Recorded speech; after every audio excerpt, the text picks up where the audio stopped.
Now, before you ever think about turning on ads for your e-commerce business, have you ever thought about making more money with your existing customers? In this video, I'll be talking about the two things you must set up before ever turning on your ads for your e-commerce brand. My name is Justin, and I'm the founder of Wizo Media, an e-commerce marketing agency specializing in elevating thriving brands by simplifying e-commerce growth. Before we get started, make sure to leave a like, subscribe, as well as turn on post notifications to be one of the first to know about these cutting-edge e-commerce marketing tips posted on the channel every week. So how do you make more money as an e-commerce business owner? So there are three ways that you can make more money with your e-commerce brand. The first one is to get more clients. As simple as that, right? You want to acquire more clients. This is client acquisition, which is essentially ads, right? Which is not really what we're going to talk about in this video, but getting more clients is definitely going to help you scale your brand and make more revenue. The second way you can make more money is to increase customer lifetime value. So basically you make the same customers purchase again, that this customer becomes worth more to you, right? Right now, your customer lifetime value may be of $50. They purchase $50 and that's pretty much it. What if you could sell them, another $50 AOV cart, and then basically from there, you double their customer lifetime value and boom, you just 2x your revenue. So this is where we're going to focus on in this video, increasing your customer lifetime value and making sure you're getting more out of your customers. And the third way you can actually make more money with your e-commerce brand is very similar and close to that second one. I'm still going to put it in a separate category though, but you can cross-sell or upsell your current customers, which essentially means you can sell them something that is very similar or even a complement of what they may have purchased, right? Or you can upsell them something. So more of that same thing, right? So it could be of a refill maybe for that product that you have. If that's something that you do, right? Beauty products, you may have, your initial product in a glass jar and just a refill of that product afterwards. Basically, that could be something you could sell them. Cross-sell as an example could be you sell them a hairbrush, and you could sell them, hair ties with that, right? Because they sort of both go hand in hand. So the most cost-effective way for you to do that, for you to increase customer lifetime value and for you to increase, the amount of cross-sells and upsells you do is through email and SMS marketing. And both of these are honestly very cheap for the ROI you're gonna get out of that. There's no such thing as ad spend, so you don't need like a huge budget to get started with these forms of marketing.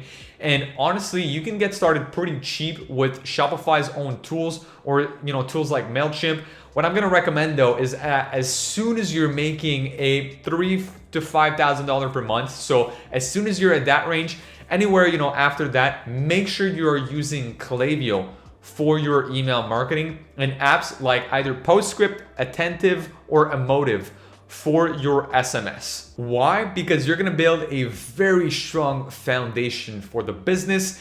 You're gonna be able to grow and nurture your current customers. And when you start running ads in the future, when you start going heavy into client acquisition, you are going to have these backend systems to support your ads, because ads alone, you can only retarget a finite number of people. You can only get in front of them a finite number of times, right? Whereas if you have emails, you're also in front of them in their email inbox. You may be able to provide some more and different information and context through emails.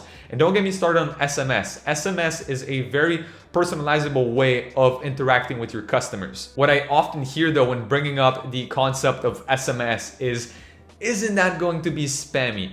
And my response is no, because that's why there are laws for that. There are laws for, first of all, you absolutely need to have consent of the person essentially you're going to be sending them an SMS to. It's usually similar for emails, but it's very more strict with the anti-spam laws, both in Canada and the US for SMS. So essentially you want to make sure that if you are going to be sending SMS, you have a consent. So usually in your pop-up forms that you have with Postscript, Klaviyo, or whatever platform you're using for that, people are going to be giving you their explicit consent for that. So once again, that prevents them from getting too spammy. People are deliberately, like, they have to basically tick and almost sign a form that lets them know what they're getting into. So that. And you usually want to send it at appropriate times within the day, right? If you're sending especially campaigns, there are also regulations for when you should send SMS. So it's pretty regulated.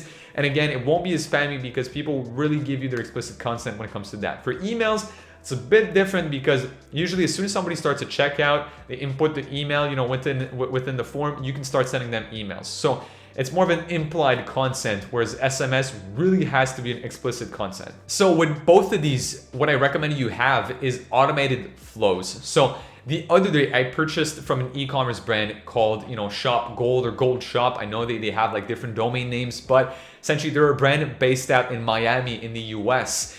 And that brand had one of the most amazing flows by SMS that I've ever seen. So as soon as I added something to cart, I basically started the checkout, but then I saw that their delivery process was a little long. I was like, okay, I don't know if I want to wait 2 weeks for my product. And they had an expedited shipping option, which would have taken me about 2 days, but that was a $30 extra. So I was a little bit hesitant again to shop with them. And then I left the website, went on with my day. Literally 2 minutes after, I get a message saying, hey, this is Megan, from the Gold Shop. I saw that you had this product. You have great taste. If I give, and then the message was, if I give you a 30% off code, is that something that you would be interested in?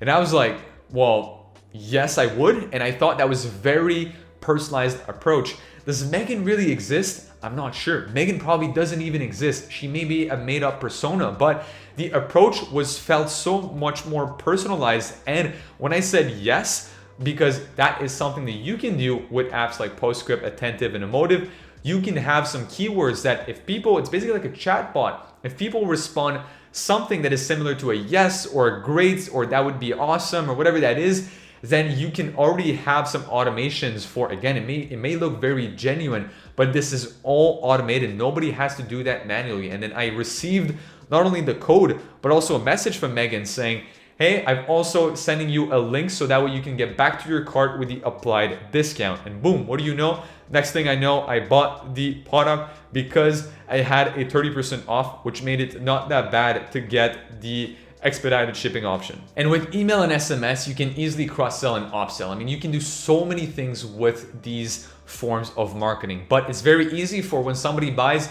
a certain product, you can set some rules for, whatever product in that collection, they can automatically get into a flow sequence where they get cross-sold, to different products that could complement their new product. Or again, it could be great for UGC, right? They've just bought a product from you. A couple of days afterwards, about a month after they've bought that product, which they should have received the product by then, you could ask them to give, a quick review on that product and potentially even send you a picture or a video on that product, which would be great for you to use when you're gonna be starting ads later on. So using email and SMS not only solidifies your business, it increases customer lifetime value because you can cross-sell and upsell to these customers and you can nurture them. So if they haven't bought, just as the story I was telling you guys earlier, then you can nurture them into becoming a customer later on. So people don't fall through the cracks as easily. So the day that you're gonna start running ads, you have very strong foundations in place that will help support the ads and will help make sure that the flood of traffic you're bringing into the website will be well taken care of if they start taking certain actions on the site. If you're an e-commerce store or brand owner making at least $20,000 to $30,000 a month with your brand, I invite you to click on the first link in the description down below to book in a very short 15-minute demo call with our team. On that call, we'll take a look at your business, see if you're a good fit for our e-commerce marketing program. If that's the case, we'll help you scale up through paid ads and email and SMS. So on that note, make sure you check out other videos on the channel for some more useful e-commerce marketing tips, and I'll see you guys in the next video. Peace.